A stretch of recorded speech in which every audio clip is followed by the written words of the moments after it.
দেন একটু গা মাগনা জিনিস তারপরে যদি না খাই।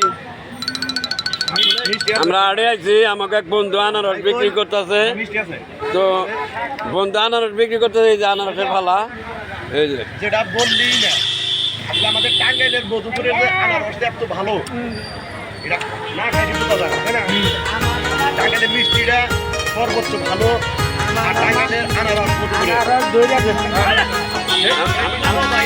আমি তো এই মধুপুর আনারসের বাগানে উঠে গেছি, তাই না? আগামী শনিবার আমরা মধুপুরে আসতেছি। মধুপুরের গাইড যারা আছেন অবশ্যই আমাদের সাথে দেখা করবেন। আমরা অবশ্যই মধুপুরে আসতেছি আগামী শনিবার, আগামীকাল বৃহস্পতিবার, শুক্রবার, শনিবার দিন অবশ্যই আনারসের বাগান আসতেছে। রাত তোমার এই আনারস কেন দিল? দেখো এক ভদ্রলোক দিল। ভদ্রলোক তো দিল, তুমি তো আবার কোনো কিছু খাইলে গলায় ডাকে, মিষ্টি খাই একবার শুটিংয়ে মনে দিলাম।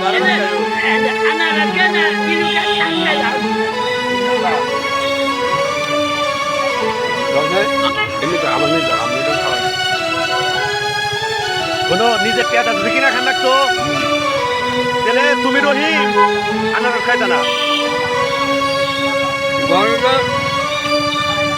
মান্না গায়ের পয়সা দেয়, এরা আমাদের বন্ধুরা আনারস খুবই মিষ্টি, সত্য কথা, এটা কোনো খাও খাইলাম থেকে কখনো জানা আসলে আমার ভালো না। আসলে যাই কও, এই যে মাগনা জিনিসের যে মজা বেশি থাকে জানো, সবাই জানে। তুমি মাগনা দিছাও, তুমি রফিক ড্রাইভার, আমি শিলাবাড়ির রফিক ড্রাইভার, 4 দোকানদার রফিক ড্রাইভার, আবার মাঝে মাঝে বাঘের নাগানো করো, নাকি বাঘের অভিনয় করো।